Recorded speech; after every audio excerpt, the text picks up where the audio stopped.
Good morning बच्चों। आज हम लोग बच्चों पढ़ेंगे फ्रिक्शन। और फ्रिक्शन जो बच्चों होता है ना, मैकेनिक्स का सबसे इम्पोर्टेंट चैप्टर माना जाता है बच्चों। और ये चैप्टर जल्दी बच्चों को समझ में भी नहीं आता है, तो आइए हम लोग इसको समझने की कोशिश करते हैं कि फ्रिक्शन क्या होता है।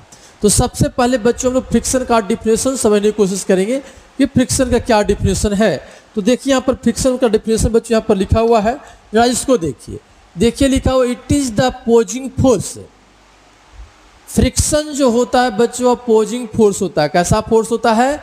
अपोजिंग फोर्स होता है, अपोज करने वाला फोर्स होता है। Which is always opposes the relative velocity. वो हमेशा बच्चों किसको अपोज करता है?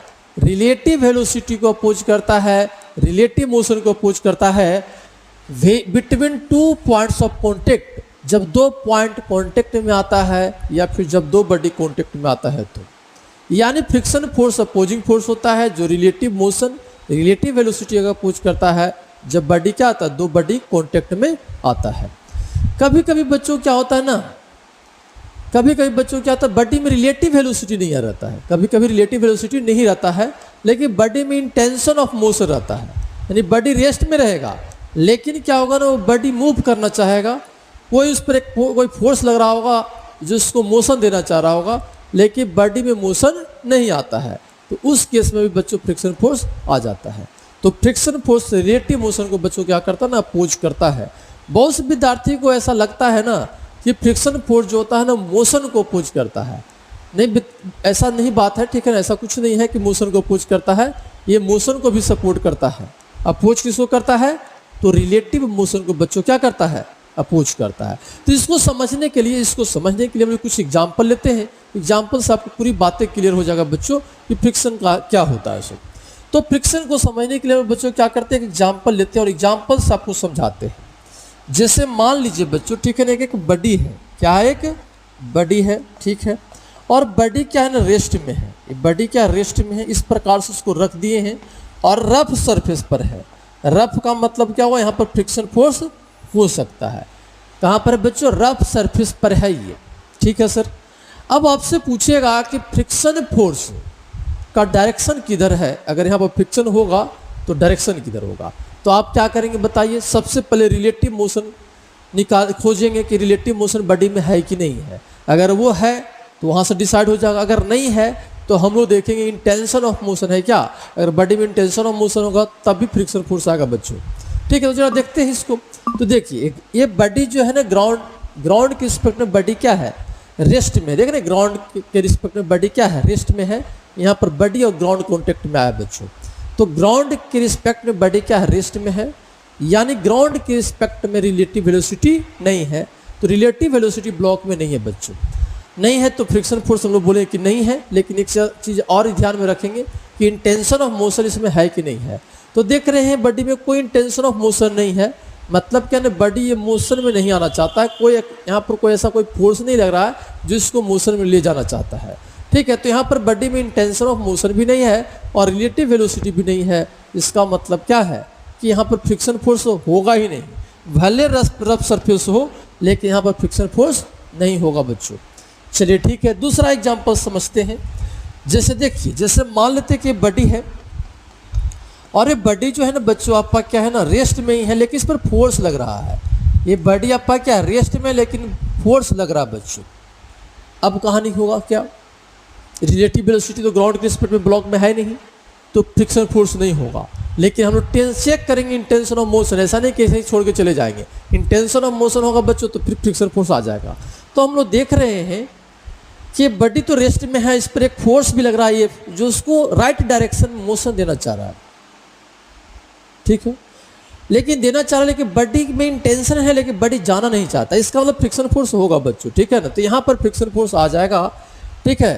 तो यहाँ पर friction force intention of motion को अपोज करेगा, तो फोर्स इधर लग रहा है, तो फ्रिक्शन फोर्स बच्चों इधर आ जाएगा, फ्रिक्शन फोर्स इधर आ जाएगा, ठीक है। तो यहाँ पर फ्रिक्शन फोर्स आ जाएगा। यहाँ पर फ्रिक्शन फोर्स नहीं था, लेकिन यहाँ पर फ्रिक्शन फोर्स हो जाएगा। रिलेटिव वेलोसिटी भले नहीं है, लेकिन बॉडी में इंटेंशन ऑफ मोशन है, जिसके बस यहाँ पर फ्रिक्शन फोर्स बच्चों आया है। चलिए एक और एग्जांपल समझते बच्चों, बहुत इंपॉर्टेंट एग्जांपल, वहाँ से पूरी बातें क्लियर हो जाएगा बच्चों आपको, ठीक है ना। कि फ्रिक्शन फोर्स का डायरेक्शन कैसे डिसाइड होता है। तो चलिए थर्ड एग्जांपल देखिए बच्चों, ठीक है। थर्ड एग्जांपल, जैसे मान लीजिए कि बॉडी है जिसका मास m1 है और दूसरा बॉडी जिसका मास m2 है, इसका वेलोसिटी है बच्चों v2 नाम दे दो 4 मीटर पर सेकेंड और इसका नाम दे दीजिए v1, ये है 6 मीटर पर सेकेंड और ये रफ सरफेस पर रखा गया है। ये भी रफ है और ये भी रफ है, ये दोनों सरफेस क्या है, रफ है। अब आपको बताना है फ्रिक्शन फोर्स का डायरेक्शन बताना बच्चों। अब आपको फ्रिक्शन फोर्स क्या बताना है, डायरेक्शन बताना है। अच्छा सर डायरेक्शन बताना तो कैसे करेंगे, तो देखिए सबसे पहले हम लोग m1 पर जो फ्रिक्शन फोर्स होगा उसका डायरेक्शन फाइंड करने की कोशिश करते हैं। तो देखिए m1 जो है बच्चों m2 के भी कॉन्टेक्ट में है और ग्राउंड के भी कॉन्टेक्ट में है, यानी ऊपर भी फ्रिक्शन लगेगा और नीचे भी लगेगा। बस हम लोग को डायरेक्शन डिसाइड करना है, इसका वैल्यू कितना होगा हम लोग बच्चों आगे हम इसको देखेंगे, लेकिन अभी फिलहाल फ्रिक्शन का क्या जानना चाहते हैं, डायरेक्शन जानना चाहते हैं बच्चों, ठीक है। तो चलिए m1 को देखते हैं। तो m1 जो है ना ग्राउंड के रिस्पेक्ट में, ग्राउंड को लग रहा है कि m1 राइट डायरेक्शन में जा रहा है। देखो ग्राउंड को लगा कि 6 मीटर पर सेकंड से क्या कर रहा है, राइट डायरेक्शन में m1 जा रहा है। तो 6 मीटर पर सेकंड से जा रहा है तो m1 जो है बच्चों इधर आपका क्या करेगा, फ्रिक्शन फोर्स लगा देगा, क्योंकि रिलेटिव वेलोसिटी को अपोज करता है। तो इसके रिस्पेक्ट में इधर जा रहा है v1, ठीक है, v1 वेलोसिटी से, तो इधर फ्रिक्शन फोर्स आ जाएगा। चलो ये बात तो समझ में आया सर। लेकिन m2 किधर लगा है, मेन कहानी यहाँ पर यही होता है बच्चों, m2 वाला कहानी समझना जरा। तो हम लोग सबसे पहले m1 का रिलेटिव वेलोसिटी निकाल देंगे, m2 के रिस्पेक्ट में देखेंगे। तो चलिए यहाँ पर लिखेंगे velocity of m1 minus velocity of m2। ये रिलेटिव वेलोसिटी बच्चों हम लोग काइनेमेटिक्स में पढ़े हैं। कहाँ पढ़े हैं, काइनेमेटिक्स में। चलिए तो इधर वाला को डायरेक्शन को पॉजिटिव मान लीजिए बच्चों और इधर वाला डायरेक्शन को क्या मान लीजिए, निगेटिव। तो देखिए 6 मीटर पर सेकंड से इधर जा रहा है प्लस साइन के साथ, ये भी 4 मीटर पर सेकंड इधर से जा रहा है, तो आपका हो जाएगा 2 मीटर पर सेकंड। अब इसका मीनिंग समझिए, इसका मीनिंग ये हो गया बच्चों, ठीक है ना, कि m1 जो ब्लॉक है उसका वेलोसिटी m2 के रिस्पेक्ट में, यानी m2 को दिखेगा m1 जो है 2 मीटर पर सेकंड से राइट डायरेक्शन में जा रहा है, तो m2 जो है रिलेटिव मोशन को अपोज करेगा, यानी 2 मीटर पर सेकंड को दिखा ना, तब ये बच्चों क्या है ना, ये लगा देगा m2 जो लगा देगा m1 पर पीछे लगा देगा, क्योंकि m2 को लगा कि आगे जा रहा है, इधर जा रहा है 2 मीटर पर सेकंड से, रिलेटिव वेलोसिटी इधर है m1 का, तो m2 जो है m1 इधर m1 पर लेफ्ट डायरेक्शन में फ्रिक्शन फोर्स लगा देगा और उसको डिनोट करते हैं बच्चों किससे, F2 से डिनोट कर लेते हैं, ठीक है। तो न्यूटन के थर्ड लॉ से भी कर सकते हो बच्चों कि अगर m2 m1 पर इधर फोर्स लगाया तो m1 जो है m2 पर आगे फोर्स लगा देगा, फ्रिक्शन फोर्स इस डायरेक्शन में, ठीक है। तो ऐसे भी कर सकते हो, नहीं तो फिर रिलेटिव का भी कॉन्सेप्ट से कर सकते हो। देखो रिलेटिव से ही देख लेते हैं। देखिए अब लिखेंगे velocity of m2 with respect to m1। अब आप कौन देखना चाहता है बताओ, m1 देखना चाहता है m2 का वेलोसिटी किधर है और उसके अपोजिट डायरेक्शन में m1 क्या लगा देगा, फ्रिक्शन फोर्स लगा देगा।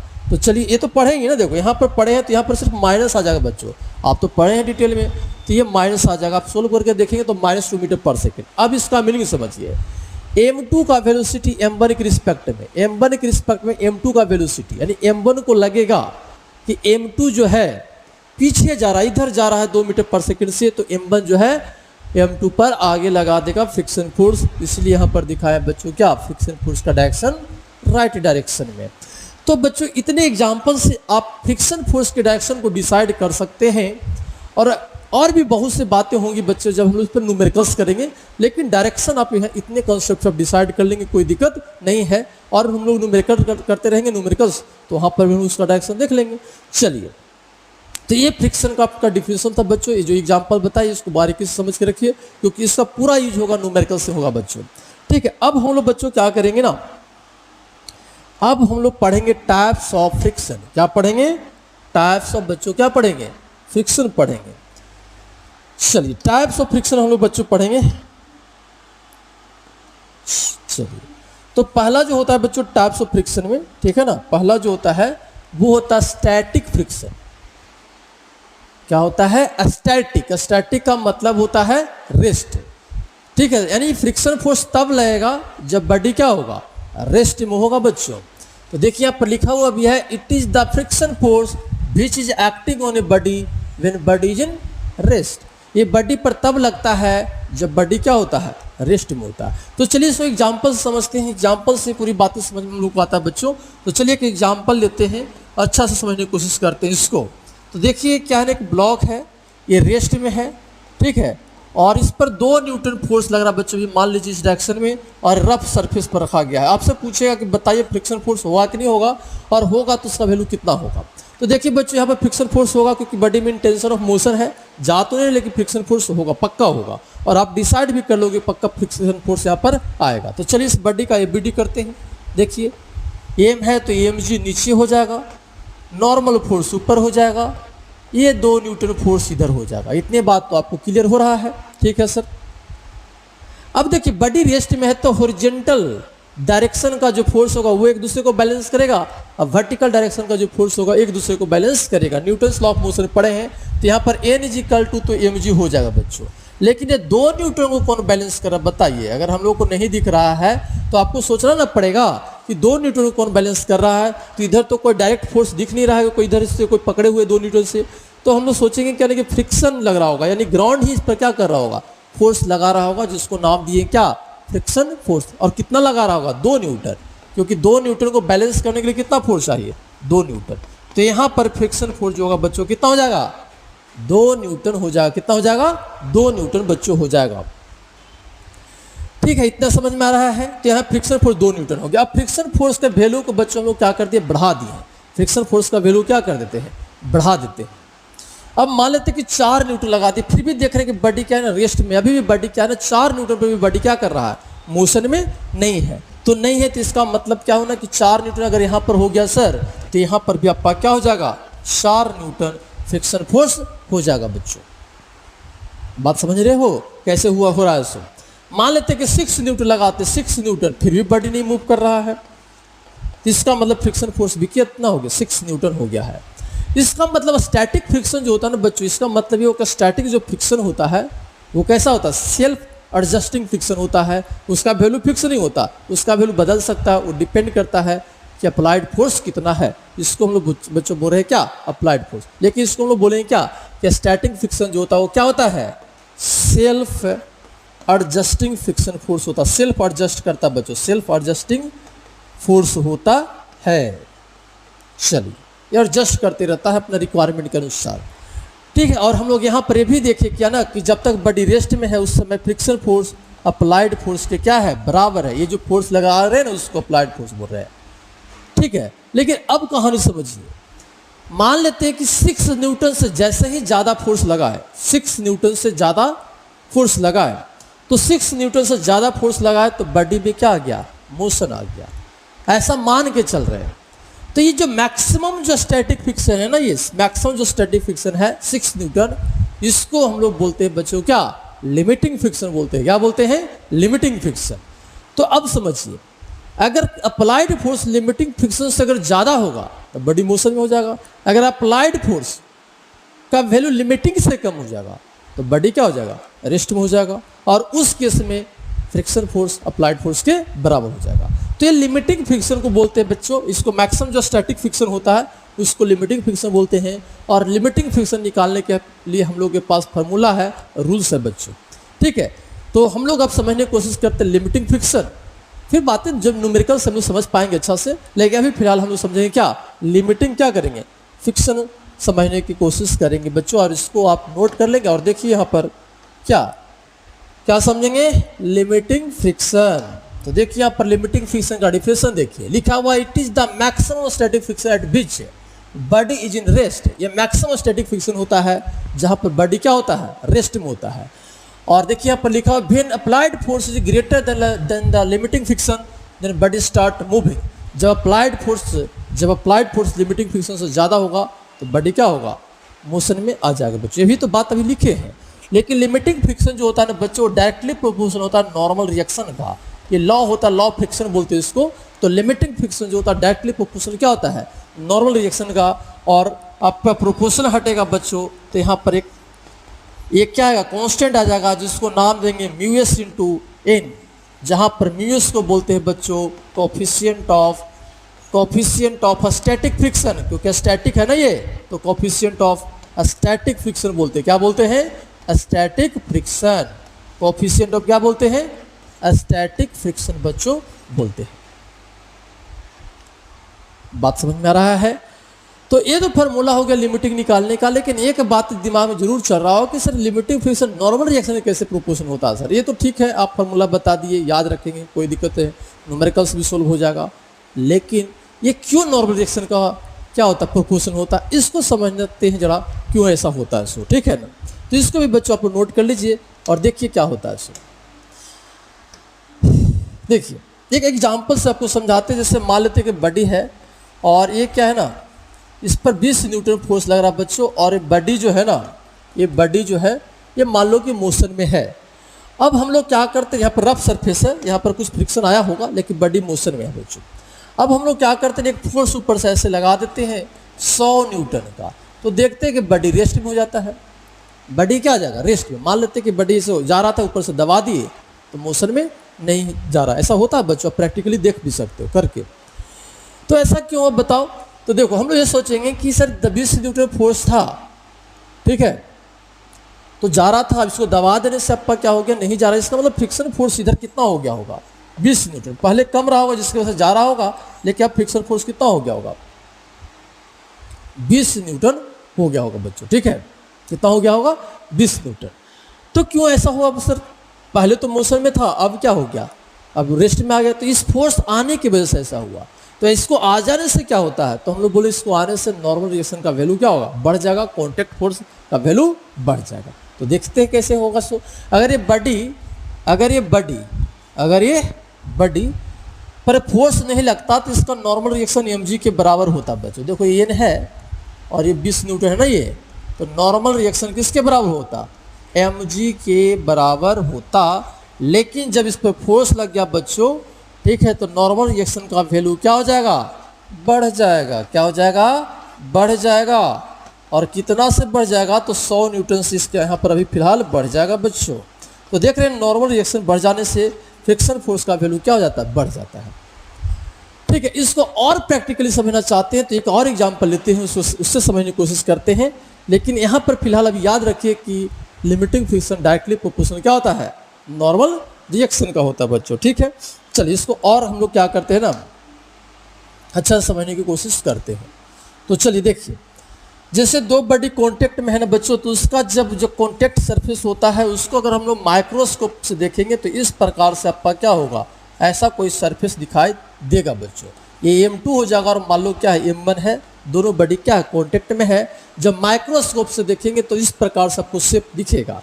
और देखिए क्या हो रहा है, सो इसका जो दांत है ऊपर वाला का और इसका एक दूसरे में फंसा हुआ, इस प्रकार से क्या हुआ, ये फंसा हुआ बच्चों, स्टिक किए हुए, सटा हुआ है। या पर ऐसा समझिए नीचे वाला का दांत है, ये ऊपर वाला का दांत है, ऐसे क्या फंसा हुआ है, ठीक है। और यही फंसा हुआ जिसकी वजह से तो बच्चों कहने इसको खींचना थोड़ा सा क्या होता है, मुश्किल होती है। इसी की वजह से तो फ्रिक्शन फोर्स आता है, ठीक है। तो ऐसे फंसा हुआ है, इसको खींचे रहे तो थोड़ा दिक्कत होगा, और ज़्यादा फोर्स लगाए तो मूव कर जाएगा। लेकिन अगर इसको ऊपर से और दबा देते हैं, ऊपर वाला ब्लॉक उसको और दबाते हैं, तो और अंदर क्या हो जाएगा, स्टिक कर जाएगा, ज़्यादा कॉन्टेक्ट फोर्स हो जाएगा, तो इसको खींचना और मुश्किल हो जाएगा। इसलिए बोल रहे हैं कि ऊपर से फोर्स लगाने का मतलब क्या हुआ, नॉर्मल फोर्स बढ़ा देना, इसका मतलब क्या है, कॉन्टेक्ट फोर्स बढ़ जाना। ये ऐसे और ज़्यादा फंस जाएगा तो इसको खींचना क्या हो जाएगा, मुश्किल हो जाएगा। इसलिए बोल रहे कि जब ऊपर से फोर्स लगाएंगे तो नॉर्मल रिएक्शन बढ़ जाएगा, और नॉर्मल रिएक्शन बढ़ेगा तो उसको खींचना मुश्किल हो जाएगा। इसका मतलब फ्रिक्शन फोर्स का वैल्यू क्या हो गया होगा, बढ़ गया होगा बच्चों। तो हम समझते हैं कि आपको लिमिटिंग फ्रिक्शन समझ में आया होगा, और इसका फार्मूला होता है μs/n। μs आपको क्वेश्चन में मेंशन रहेगा, और नॉर्मल रिएक्शन आप तो न्यूटन्स लॉ ऑफ मोशन पढ़े ही हैं, तो वहाँ से नॉर्मल रिएक्शन म्यूस दिया रहेगा, तो आप लिमिटिंग फ्रिक्शन का वैल्यू निकाल सकते हैं। जो आगे हम लोग क्वेश्चन से देखेंगे, जबरदस्त देखेंगे बच्चों लोग क्वेश्चन, ठीक है। लेकिन देखिए इसको आगे समझते हैं। इसके बाद बच्चों हम लोग पढ़ेंगे क्या, काइनेटिक फ्रिक्शन पढ़ेंगे। क्या पढ़ेंगे, काइनेटिक फ्रिक्शन बच्चों पढ़ेंगे, काइनेटिक फ्रिक्शन पढ़ेंगे। तो काइनेटिक फ्रिक्शन वो सिंपल है, ये तब लगेगा जब बॉडी क्या आएगा, मोशन में आएगा। जब बॉडी मोशन में आ जाएगा तो जो फ्रिक्शन आएगा उसको हम लोग क्या बोलेंगे, काइनेटिक फ्रिक्शन बच्चों बोलेंगे, ठीक है। चलिए देखिए तब अब कहानी समझिए। ये बॉडी मोशन में है, ठीक है ना, ये मोशन में है, मूव कर रहा है ये, तो यहाँ जो फ्रिक्शन आएगा उसको हम लोग काइनेटिक बोलेंगे, और फ्रिक्शन का वैल्यू आपका इधर हो जाएगा बच्चों। तो काइनेटिक फ्रिक्शन जो हो जाएगा वो डायरेक्टली प्रोपोर्शनल, यहाँ पर भी नॉर्मल होता है, नॉर्मल रिएक्शन, और प्रोपोर्शनल हटेगा तो ये कांस्टेंट आएगा बच्चों μk/n, जिसको म्यूको को बोलेंगे कोफिशिएंट ऑफ, क्या बोलेंगे, कोफिशिएंट ऑफ काइनेटिक फ्रिक्शन बोलेंगे, कोफिशिएंट ऑफ काइनेटिक फ्रिक्शन बच्चों बोलेंगे, काइनेटिक फ्रिक्शन बोलेंगे। बात पच रहा है आप लोग को? चलो पच रहा होगा।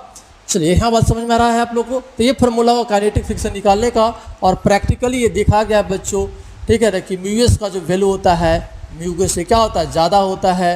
दोनों तरफ नॉर्मल से क्या कर लीजिए, मल्टीप्लाई कर लीजिए, ठीक है, नॉर्मल से क्या कर लीजिए, मल्टीप्लाई कर लीजिए।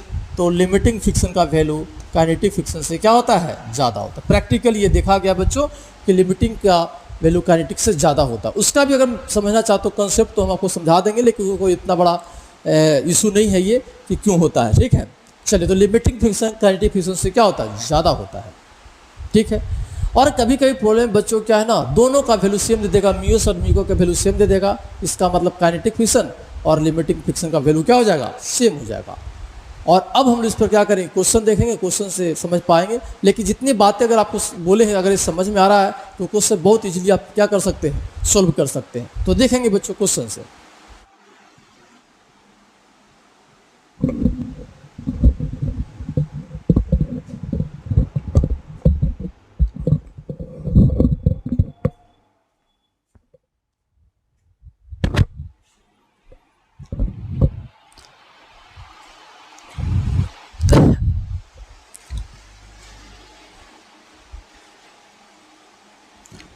देखिए बच्चों,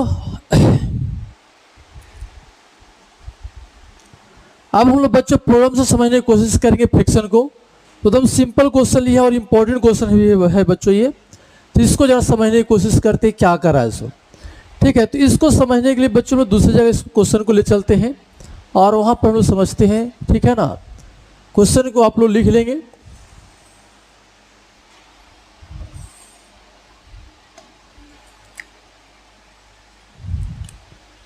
चलिए बच्चों, इस क्वेश्चन को आप लोग देखेंगे यहां पर।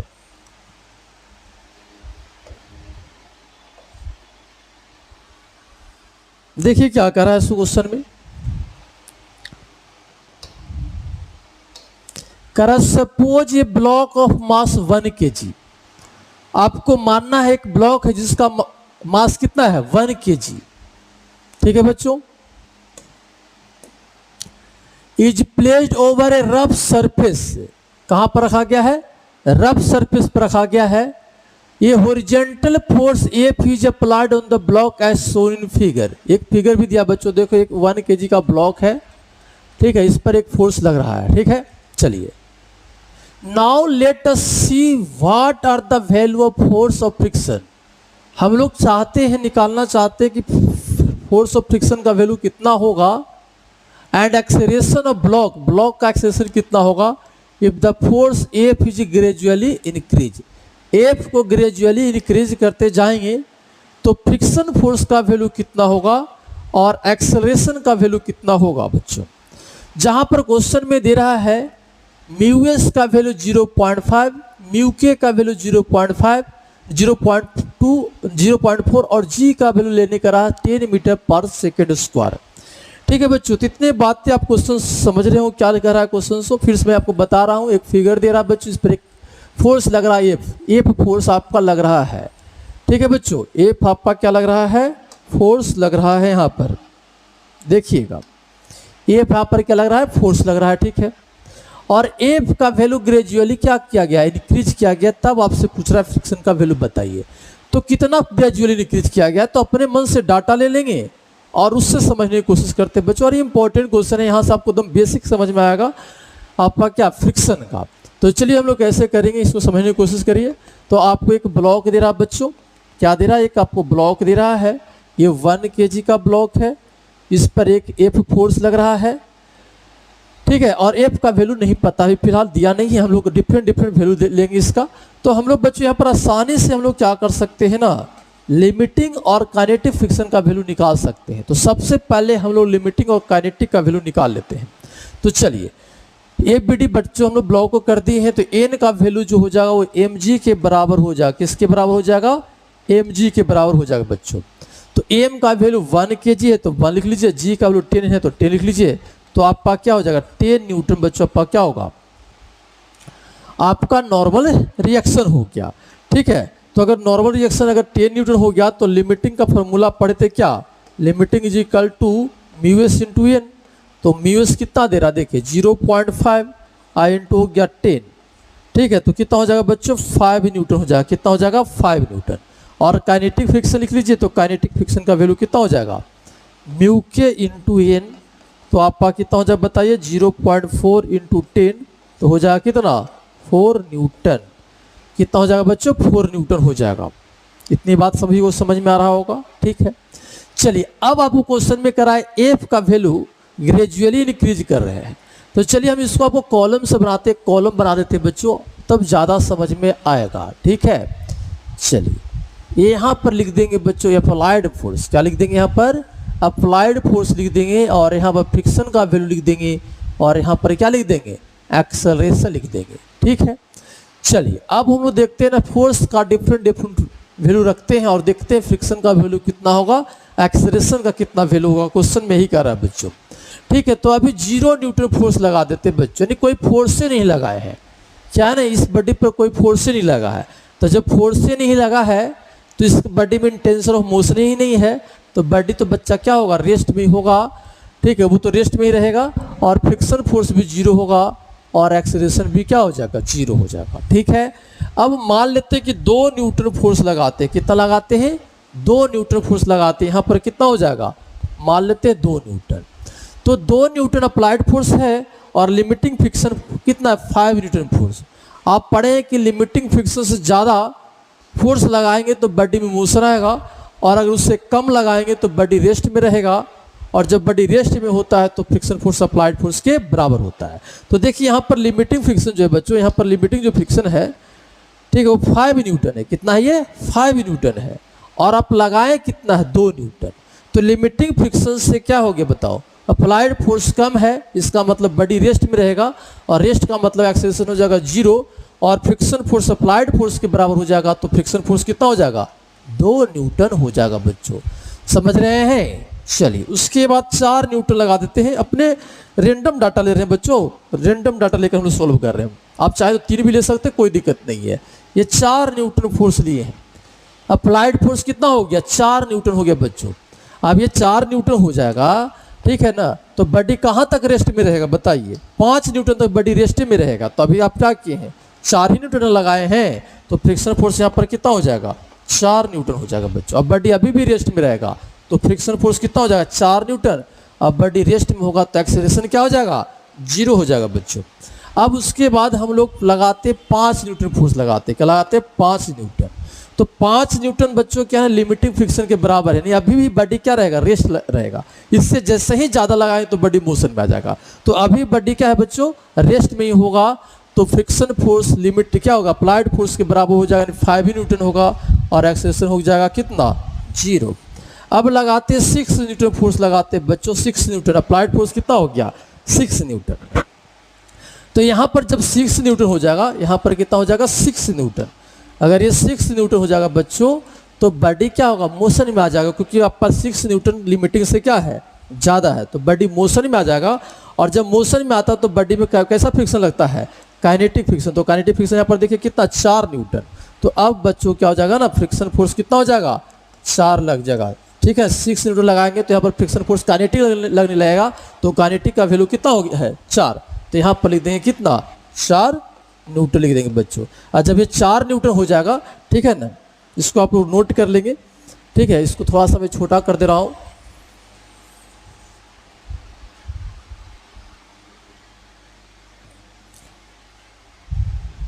चलिए अब देखिए यहाँ पर जब 6 न्यूटन लगाए बच्चों, तो बॉडी का अगर आप एबीडी की बात करते हैं, ठीक है ना, एबीडी का, तो यहाँ तो आपका क्या हो जाएगा 6 न्यूटन, इस कितना मास है बच्चों 1 kg है ना, 1 kg है। यहाँ पर तो आपको तो 6 न्यूटन है, और यहाँ पर आपका कितना है 4 न्यूटन। तो बॉडी मोशन में आ जाएगा, मोशन में आ जाएगा तो एक्सेलरेशन कितना हो जाएगा बताइए। एक्सेलरेशन होता है नेट फोर्स बाय मास, तो 6 - 4 अब बाय कितना हो जाएगा 1, तो कितना हो जाएगा 2 मीटर पर सेकेंड स्क्वायर। तो एक्सेलरेशन यहाँ पर कितना हो जाएगा बच्चों 2 मीटर पर सेकेंड स्क्वायर। अब मान लेते हैं कि 8 न्यूटन कर दिए, कितना कर दिए 8 न्यूटन। अब फोर्स बढ़ाकर कितना कर दिए 8 न्यूटन कर दिए बच्चों, कितना कर दिए हैं 8 न्यूटन कर दिए हैं। तो 8 न्यूटन करेंगे तभी भी बच्चों क्या है 8 न्यूटन क्या है लिमिटिंग से क्या है ज़्यादा, लिमिटिंग से चेक करना है, लिमिटिंग से ज़्यादा होगा लिमिटिंग से क्या हो जाएगा, ज़्यादा हो जाएगा तो बच्चों क्या हो जाएगा ना, बॉडी मूव करेगा और उसमें क्या लगेगा काइनेटिक, तो यहाँ पर भी क्या हो जाएगा काइनेटिक कितना हो जाएगा 4 न्यूटन हो जाएगा। और जब इस केस के लिए एक्सेलरेशन निकालेंगे बच्चों तो एक्सेलरेशन इक्वल टू कितना हो जाएगा 8 - 4/1 मतलब 4 मीटर पर सेकेंड स्क्वायर। तो यहाँ पर कितना भरा आ जाएगा 4 मीटर पर सेकेंड स्क्वायर। इसी प्रकार से बच्चों आगे प्रोसीड करते चले जाएंगे। तो समझ में आ रहा है कैसे कर रहे हैं। सो हम लोग क्या करते हैं कि पहले लिमिटिंग निकाल लेते हो, काइनेटिक निकाल लेते हैं और अप्लाइड फोर्स देखते हैं कितने फोर्स पर अप्लाइड हो रहा है मोशन के लिए। अगर अप्लाइड फोर्स लिमिटिंग से कम होगा तो बॉडी रेस्ट में रहेगा और रेस्ट में रहेगा तो फ्रिक्शन फोर्स अप्लाइड फोर्स के बराबर। अगर अप्लाइड फोर्स लिमिटिंग फ्रिक्शन से ज़्यादा होगा तो बॉडी मोशन में आ जाएगा और उस समय फ्रिक्शन काइनेटिक लगने लगेगा और उसके से बॉडी क्या होगा एक्सेलरेशन में आ जाएगा। और इस प्रकार से हम लोग क्या करते हैं एक्सेलरेशन को निकालते हैं बच्चों। ठीक है, तो इतनी बातें आप लोगों को समझ में आ रहा होगा। और इस चीज़ को बच्चों हम लोग क्या करते हैं ना, ग्राफ से भी हम इसको क्या कर सकते हैं समझ सकते हैं। जो आया रिजल्ट इसको आप क्या कर सकते हैं ग्राफ भी प्लॉट कर सकते हैं। तो जरिए हम लोग ग्राफ देखते हैं बच्चों, ठीक है ना। तो कुछ पार्ट को हम लोग हटा देते हैं, जैसे इसको हम हटा देते हैं बच्चों को, जो आप कॉलम जो है ना उसको हम लोग क्या कर लेंगे ना, कॉलम में जो आपको दिया हुआ है उसको हेल्प ले लेंगे बच्चों। ठीक है, समझ में आ रहा है आप लोग को। चलिए, ओ ये भी हट गया, ठीक है।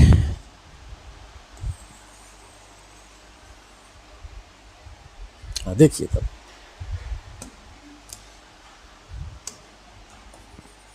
अब हम लोग ग्राफ चाहते हैं बच्चों, क्या ना किसका ग्राफ चाहते हैं, अभी आपको समझ में आ जाएगा किसका ग्राफ चाहते हैं। सो हम लोग चाहते हैं बच्चों फ्रिक्शन फोर्स और अप्लाइड फोर्स के बीच ग्राफ चाहते हैं।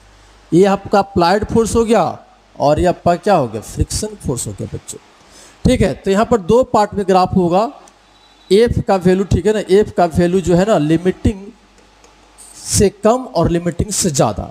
तो अगर लिमिटिंग से कम होगा बच्चों क्या होगा, लिमिटिंग से कम होगा, अभी देख रहे थे ना हम लोग यहाँ पर आप ऐसे करके लिख सकते हैं एफ का वैल्यू लेस देन, अगर एफ लिमिटिंग है तो बॉडी में एक्सेलरेशन हो जाएगा कितना 0 और अप्लाइड फोर्स का के बराबर फ्रिक्शन फोर्स हो जाएगा बच्चों, यही ना हो जाएगा। ठीक है, तो ये फ्रिक्शन फोर्स और हम लोग क्या करते हैं अप्लाइड फोर्स के बीच ग्राफ चाह रहे हैं तो y इक्वल टू एक्स का ग्राफ हो जाएगा बच्चों। यानी क्या होगा ओरिजिन से पास करने वाला क्या होगा स्ट्रेट लाइन होगा जो एंगल कितना बनाएगा 45 डिग्री। कितना बनाएगा जी बोलो 45 डिग्री तक बनाएगा और बॉडी यहाँ पर क्या रहेगा रेस्ट में रहेगा। बॉडी क्या रहेगा रेस्ट में और एंगल कितना हो जाएगा 45 डिग्री। समझ में आ रहा है। चलिए अब देखिए दूसरा पॉइंट देखिए, एफ का वैल्यू ग्रेटर देन, अगर एफ लिमिटिंग है ग्रेटर देन एफ लिमिटिंग है तो उस समय फ्रिक्शन फोर्स जो होगा आपका क्या होगा काइनेटिक फ्रिक्शन के बराबर हो जाएगा बच्चों। और इस प्रॉब्लम के अनुसार काइनेटिक फ्रिक्शन कितना आया है 4 न्यूटन आया। कितना है 4 न्यूटन। तो देखिए लिमिटिंग तो आपका 5 न्यूटन था, ठीक है, और काइनेटिक 4 न्यूटन है, मतलब 4 न्यूटन आप यहाँ पर दिखाएंगे 4 न्यूटन, ठीक है। और ये फिक्स हो जाएगा, देख रहे हैं ये फिक्स हो जाता है, काइनेटिक फ्रिक्शन क्या होता है फिक्स हो जाता है। मतलब क्या है ना आपका इस प्रकार से ग्राफ आपका चला जाएगा। और यहाँ पर फ्रिक्शन फोर्स आपका यहाँ पर देखें ना, यहाँ पर फ्रिक्शन फोर्स एफ के बराबर है और यहाँ पर फ्रिक्शन फोर्स किसके बराबर हो जाएगा काइनेटिक के बराबर हो जाएगा और बॉडी यहाँ पर क्या रहेगा मोशन में आ जाएगा बच्चों। तो ये ग्राफ इस प्रकार से जाएगा। तो कभी कभी ग्राफ ऐसे नहीं तो ऐसे करके भी दिखा दिया जाता है, मतलब वही हो गया बच्चों, ठीक है। तो समझ में आ रहा होगा क्या होगा। सो और यहाँ पर एक्सेलरेशन की अगर बात करते हैं तो एक्सेलरेशन इज इक्वल टू कितना हो जाएगा बताइए। तो एक्सेलरेशन इज इक्वल टू तो अप्लाइड फोर्स हो जाएगा अब माइनस काइनेटिक फ्रिक्शन अब बाय मास, ठीक है। तो इस डाटा के अनुसार जो क्वेश्चन दिया उसके अनुसार अप्लाइड फोर्स तो हमको नहीं पता है, काइनेटिक तो आपको पता है कितना है आपका काइनेटिक 4 न्यूटन और मास 1 है बच्चों। तो आपका हो जाएगा कितना हो जाएगा A is equal to F minus 4 यानी Y is equal to M X minus C के ग्राफ हो जाएगा बच्चों, ठीक है ना। Y is equal to M X minus C का ग्राफ हो जाएगा एक्सेलरेशन के लिए, ठीक है। तो ये तो फ्रिक्शन और अप्लाइड फोर्स के बीच ग्राफ खींचे हैं। अब हम लोग बच्चों चाहते हैं किसके बीच एक्सेलरेशन और अप्लाइड फोर्स के बीच ग्राफ चाहते हैं। किसके बीच चाहते हैं एक्सेलरेशन और अप्लाइड फोर्स के बीच ग्राफ चाहते हैं बच्चों। तो इसको लिखने की जरूरत नहीं है, इसको भी हटा देते हैं, सीधा सीधी आपको डाटा पता चल गया बच्चों, ठीक है ना। या फिर इसको छोटा कर दे तो अच्छा रहेगा, ध्यान देंगे आप लोग।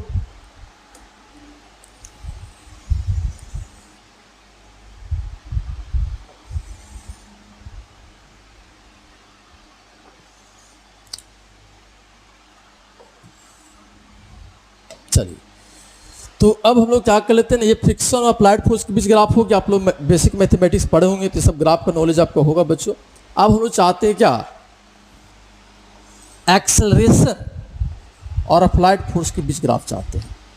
तो देखिए हम लोग देखें ना कि अगर अप्लाइड फोर्स लिमिटिंग के बराबर है, मतलब लिमिटिंग से कम है, तो एक्सेलरेशन आपका क्या है, जीरो है। तो एक्सेलरेशन जीरो का मतलब क्या होगा बच्चों, ग्राफ आपका कैसे जाएगा, ऐसे जाएगा। क्या होगा, ऐसे जाएगा। समझ में आ रहा है ना। और उसके बाद ग्राफ क्या हो गया, y equal to M X minus C, ठीक है ना, y equal to M X minus C के ग्राफ हो गया बच्चों, ठीक है ना। तो आपका ग्राफ कहाँ से शुरू होगा, मेन बात यहाँ पर होता है बच्चों को, ग्राफ कहाँ से शुरू करें, ठीक है। तो आपको क्या हो, क्या पॉजिटिव स्लोप निगेटिव इंटरसेप्ट, लेकिन कहाँ से ग्राफ शुरू होगा। तो देखिए हम लोग देखें ना कि आपका क्या हो जाएगा, लिमिटिंग आपका कितना था बताइए, लिमिटिंग था 5 न्यूटन, ठीक है ना, कितना था, 5 न्यूटन था, ठीक है। तो 5 से जैसे ही ज़्यादा लगाएंगे तो बॉडी में क्या हो जाएगा, एक्सेलरेशन आ जाएगा। तो 5 से ज़्यादा कितना लेंगे बताइए, अगर आपसे पूछा जाए कि 5 से ज़्यादा वैल्यू लेना है, तो 5 से ज़्यादा कितना, 6 नहीं, 5.000 भी क्या है, उससे ज़्यादा है। 5.01 भी 5 से ज़्यादा है। तो उस केस में बच्चों लोग 5 ही ले लेते। कहाँ से ग्राफ शुरू होगा, उसके लिए आप क्या कर लो, ठीक है, 5 ही न्यूटन ले लो, ठीक है ना। तो आप अगर 5 न्यूटन ले लोगे तो एक्सेलरेशन कितना हो जाएगा, देखिए इस फॉर्मूला से पुट कर लेंगे तो एज इक्वल टू हो जाएगा 5 माइनस 4 बाई 1, तो कितना हो जाएगा, 1 मीटर पर सेकेंड स्क्वायर। तो ये ग्राफ जो बच्चों क्या है ना, 1 मीटर पर सेकेंड स्क्वायर से क्या होगा, शुरू होगा, ठीक है, 1 मीटर पर सेकेंड स्क्वायर से। और ये पॉइंट शामिल नहीं है, मतलब ये आपका जो है ना, ये शामिल नहीं है, लेकिन इसको आप जीरो करके और ऐसे ग्राफ खींच दीजिए, ठीक है ना। यहाँ से शुरू होगा बच्चों, निगेटिव इंटरसेप्ट वाला देखो यहाँ पर इधर जाकर कट करेगा आपको ग्राफ निगेटिव में, और ये स्लोप हो जाएगा इसका। तो यहाँ पर देखिए y equal to M X minus C है, तो इसका स्लोप क्या हो जाएगा, 1 है ना ये।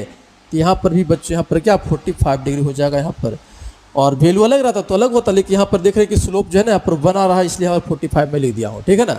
यहाँ पर 45 डिग्री होगा और इस प्रकार से ग्राफ के पीछे जाएगा। लेकिन हमको तो ग्राफ इतना ही तक दिखाना है, कब से दिखाना बच्चों, हम लोग ग्राफ दिखाना है एफ से ज़्यादा का। तो इस प्रकार से आपका ग्राफ हो जाएगा। कभी कभी एग्जाम में बच्चों क्या होता है ना, कभी कभी एग्जाम में क्या है ना, ये जीरो नहीं देकर सीधे बोल्ड लिखता है, मतलब यहाँ से लेता है तो कोई दिक्कत नहीं है, लेकिन यहाँ पर क्या होना चाहिए, जीरो होना चाहिए, मतलब ये पॉइंट शामिल नहीं है। यहाँ पर जीरो ऐसे लिख देने का मतलब क्या ना, ऐसे लिख देने का मतलब कि ये पॉइंट शामिल नहीं है यहाँ पर और सब शामिल है। लेकिन कभी कभी ऑप्शन में आपको ऐसा नहीं देकर, ऐसे नहीं देकर सीधे ऐसे खींचा रहेगा, तब भी आप आंसर वही मारेंगे, ठीक है। चलिए, तो ये एग्जाम्पल आपको समझ में आया होगा कैसे कर रहे हैं सो। चलिए एक नेक्स्ट क्वेश्चन देखते हैं बच्चों, ठीक है ना। तो हम लोग क्या करते हैं, नेक्स्ट क्वेश्चन चलते हैं। तो ये प्रॉब्लम को बच्चों हम लोग देखेंगे क्या करा है, सो लिखा हुआ in the figure shown, figure में आपको दिखाया गया, यहाँ पर एक देखेंगे एक फिगर दिया हुआ है। तो करा find the force of friction, friction force का वैल्यू पूछा बच्चों, जब बैटरी पर क्या लगेगा, ब्लॉक पर लगेगा। तो फिर कह रहा दूसरा, state whether the block will move और नॉट, मतलब आपको बताना है कि ब्लॉक मूव करेगा कि नहीं करेगा, और अगर करेगा तो उसका एक्सेलरेशन कितना होगा बच्चों, ये आपको क्वेश्चन में पूछ रहा है। तो चलिए हम लोग पहले ब्लॉक को देखते हैं। यहाँ पर बच्चों फोर्स छूट गया है, इसको 20√2 न्यूटन ले लीजिए, 20√2 न्यूटन ले लीजिए बच्चों।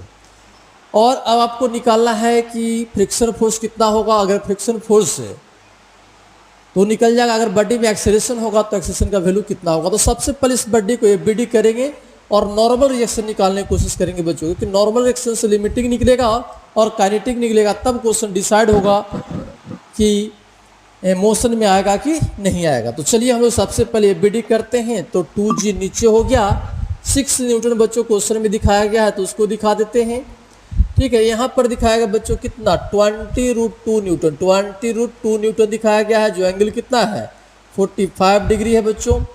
कितना समझ में आ रहा है आप लोगों को। यहाँ पर 4 न्यूटन का फोर्स दिखाया गया है, और कोई फोर्स छूट गया तो हाँ, एक फोर्स छूट गया, कौन, नॉर्मल रिएक्शन बच्चों, जो ग्राउंड बॉडी पर लगाएगा, ऊपर लगाएगा, ठीक है। तो नॉर्मल रिएक्शन निकालिए, ठीक है बच्चों। तो इस फोर्स का क्या होगा, इस फोर्स का क्या होगा, कंपोनेंट टूटेगा किसका, इसका।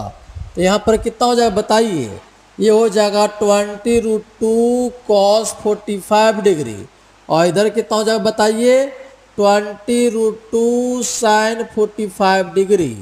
तो इसका वैल्यू हो जाएगा बच्चों 20 न्यूटन, और इसका भी वैल्यू हो जाएगा 20 न्यूटन, ठीक है, तो अब हम लोग नॉर्मल रिएक्शन आसानी से निकाल पाएंगे। तो नॉर्मल रिएक्शन देखिए किसके बराबर हो जाएगा बच्चों, ऊपर वाला फोर्स नीचे वाला फोर्स के बराबर। तो ऊपर है एन और कितना 20, तो n plus 20 is equal to, ठीक है बच्चों, नीचे हो जाएगा कितना 2g प्लस 6, तो ये हो जाएगा 20 है, अब प्लस कितना 6। तो देखिए बच्चों 20 से 20 आपका क्या हो जाएगा, कट जाएगा, 20 से 20 क्या हो जाएगा, कट जाएगा। तो नॉर्मल फोर्स किसके बराबर हो जाएगा, 6 न्यूटन। एकदम सिंपल क्वेश्चन है बच्चों, 6 न्यूटन के बराबर आ जाएगा, देख लेंगे अपना तरीका से, ठीक है ना। 6 न्यूटन के क्या हो जाएगा, बराबर हो जाएगा बच्चों, ठीक है। चलिए अब हम लोग क्या करेंगे, लिमिटिंग निकालेंगे। क्या निकालेंगे, लिमिटिंग। तो लिमिटिंग का वैल्यू कितना, mu S into n. Mu s का वैल्यू कितना हो गया बच्चों, बताओ। म्यू एस का वैल्यू 0.6 और इंटू एन का वैल्यू कितना हो गया 6, तो 6 36 हो जाएगा, तो 3.4 न्यूटन हो गया बच्चों, ठीक है, लिमिटिंग का। अगर काइनेटिक की बात करते हैं तो कितना हो जाएगा, म्यू के इंटू एन, जिसका वैल्यू कितना 0.4, तो 4 इंटू कितना 6, तो 2.4 न्यूटन। ये तो हो गया भाई लिमिटिंग और हो गया काइनेटिक। अप्लाइड फोर्स कितना है, मतलब कितने फोर्स से बढ़ी जाएगा। तो देखिए इधर आपका कितना 20 न्यूटन है ना ये, और 4 न्यूटन, दोनों फोर्स सेम डायरेक्शन में बच्चों। 20 न्यूटन और 4 न्यूटन दोनों क्या है, सेम डायरेक्शन में है। तो नेट फोर्स इधर कितना हो जाएगा 24 न्यूटन, यानी 24 न्यूटन अप्लाइड फोर्स है। तो अप्लाइड फोर्स लिमिटिंग से बहुत ज़्यादा है, तो बॉडी मोशन में आ जाएगा। बॉडी क्या हो जाएगा, मोशन में आ जाएगा बच्चों, क्योंकि अप्लाइड फोर्स जो है वो लिमिटिंग से क्या है, ज़्यादा है। तो ज़्यादा है तो फ्रिक्शन फोर्स किसके बराबर, काइनेटिक के बराबर। तो काइनेटिक कितना 2.4 न्यूटन, और उसमें एक्सेलरेशन हो जाएगा तो कितना हो जाएगा 24 माइनस 2.4, है ना। अब बाई 2 इसको सोल्व कर लेंगे, वही आपका क्या हो जाएगा, एक्सेलरेशन होगा। तो बहुत सिंपल क्वेश्चन है बच्चों, ठीक है। हम लोग कुछ कर नहीं रहे हैं, बस हम लोग क्या करें, नॉर्मल रिएक्शन निकाल लेते पहले ये बीडी से, फिर लिमिटिंग निकालते, फिर काइनेटिक निकालते, फिर अप्लाइड फोर्स निकालते। उसके बाद चेक करते हैं कि लिमिटिंग से ज़्यादा अप्लाइड फोर्स है कि कम है। अगर लिमिटिंग से ज़्यादा अप्लाइड फोर्स है तो बॉडी मोशन में आ जाएगा। जब बॉडी मोशन में आएगा तो फ्रिक्शन फोर्स काइनेटिक फ्रिक्शन के बराबर हो जाएगा। अगर अप्लाइड फोर्स लिमिटिंग से कम है तो बॉडी रेस्ट में होगा, उस समय एक्सेलरेशन 0 होगा, और उस समय फ्रिक्शन फोर्स अप्लाइड फोर्स के बराबर होगा। बस इतना ही कॉन्सेप्ट है बच्चों। अगर इतने बात पकड़ रहे हैं तो हर क्वेश्चन आपको समझ में आएगा कि कैसे हो रहा है। तो चलिए इसको नोट कर लीजिए, और फिर अगले क्लास में वो देखेंगे और भी क्वेश्चन।